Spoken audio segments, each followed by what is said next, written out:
Jumpa kembali dengan saya, Ibu Nurhalidah Hasanah, dalam pembelajaran kimia. Pada kali ini kita akan belajar tentang sel elektrolisis. Nah, apa sebenarnya yang dimaksud dengan sel elektrolisis? Penasaran kan? Mari kita ikuti pembelajaran berikut.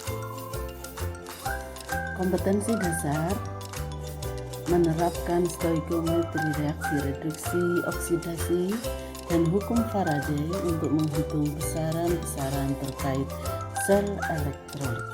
Tujuan pembelajaran kali ini adalah siswa dapat menuliskan reaksi elektrolisis larutan menggunakan elektroda iner dan elektroda tidak iner. Berikut adalah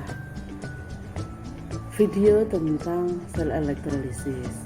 Ada elektroda yang dimasukkan ke dalam larutan, kemudian dihubungkan dengan kabel dihubungkan dengan arus listrik, kemudian dihubungkan dengan sumber listrik, dan larutan akan terionisasi menjadi ion-ion.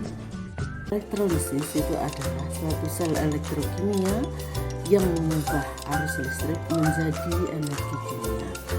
Atau dengan kata lain, energi listrik ini menyebabkan terjadinya reaksi kimia. Dengan begitu, berarti dalam sel elektrolisis, reaksi kimia tidak terjadi secara spontan karena harus dibantu dengan arus listrik baru terjadi reaksi kimia. Dari gambar ini terlihat bahwa komponen sel elektrolisis yang pertama ada sumber listrik. Sumber listrik ini bisa batu baterai, bisa aki, bisa dicolok dengan arus listrik. Yang kedua ada elektroda. Elektroda itu anoda yang merupakan kutub positif dan katoda yang merupakan kutub negatif. Elektroda ini ada dua jenis, yaitu elektroda iner dan elektroda tidak iner. Komponen yang ketiga ada jenis zat yang dielektrolisis. Ada dua jenis zat yang dielektrolisis ini, yaitu larutan atau lelehan.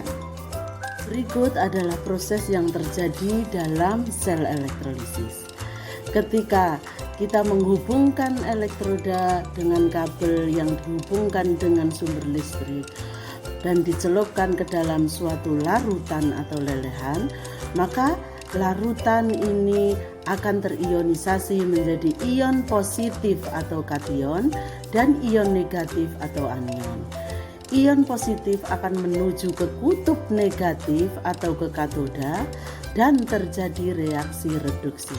Sedangkan ion negatif akan menuju ke kutub positif atau ke anoda dan akan mengalami reaksi oksidasi. Berikut adalah cara menuliskan reaksi elektrolisis larutan. Ingat, larutan itu mengandung H2O. Maka kita harus memperhatikan jenis elektroda yang digunakan. Ada elektroda iner dan elektroda tidak iner. Elektroda iner itu seperti PT, C, dan AU. Maka reaksi di anoda itu reaksi oksidasi. Maka pilih antara anion atau air yang bereaksi. Nah, di katoda adalah reaksi reduksi, maka terjadi persaingan antara kation dengan H2O. Sementara kalau elektroda tidak iner, maka reaksi yang terjadi di anoda atau reaksi oksidasi itu adalah elektrodanya. Sedangkan reaksi di katoda atau reaksi reduksi harus memilih antara kation dengan air. Bagaimana cara menuliskan yang menang yang mana di dalam larutan itu? Apakah di anoda itu air atau anion, apakah di katoda itu air atau kation? Maka kita harus mempertimbangkan reaksi di anoda dan di katoda pada larutan. Ingat, anoda itu yang bereaksi adalah anion. Ada dua jenis anion, anion tanpa O seperti Cl-, Br-, I-. Anion ini langsung dioksidasi di anoda. Contohnya misalnya 2 I- akan berubah menjadi I2 plus 2 elektron. Sedangkan anion oksi, yang kedua anion oksi atau anion yang mengandung O seperti SO42- atau NO3-. Anion ini tidak dioksidasi, yang dioksidasi adalah air. Reaksi oksidasi air 2H2O menjadi 4H plus O2 plus 4 elektron. Sedangkan di katoda itu kation. Apakah kamu memilih H2O atau kation?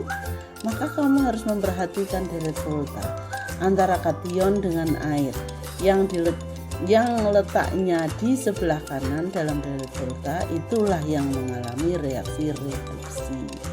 Misalnya jika H2O kok di kanan dan kationnya di kiri, berarti H2O direduksi. Reaksi reduksi air ditulis nih 2H2O plus 2 elektron menjadi H2 plus 2OH-.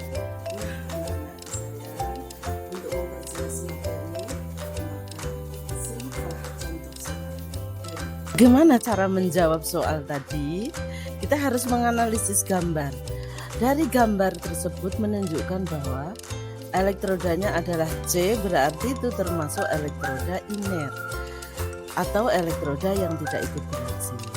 Dan zat yang dielektrolisis adalah larutan, berarti ada H2O yang diperhitungkan. Untuk reaksi di anoda adalah reaksi oksidasi. Itu kita harus melihat ion negatifnya, ya. Karena ion negatifnya adalah imin. Imin itu adalah anion tanpa atom O. Maka ion imin ini harus langsung mengalami reaksi oksidasi. 2 imin menjadi I2 plus 2 elektron. Sedangkan katoda itu adalah reaksi reduksi. Itu kita lihat ion K+. Karena terjadi persaingan antara K dengan air, itu maka kita harus melihat OK. Dalam deret volta K itu terletak sebelah kiri H2O. Maka K berarti K mempunyai NO lebih kecil daripada NO H2O. Berarti H2O yang mengalami reaksi reduksi. Reaksi reduksinya adalah 2H2O plus 2 elektron menjadi H2 gas plus 2OH- aqueous. Dari reaksi elektrolisis tersebut, maka terlihat di anoda itu dihasilkan gas I2, sedangkan di katoda dihasilkan gas H2. Demikian anak-anak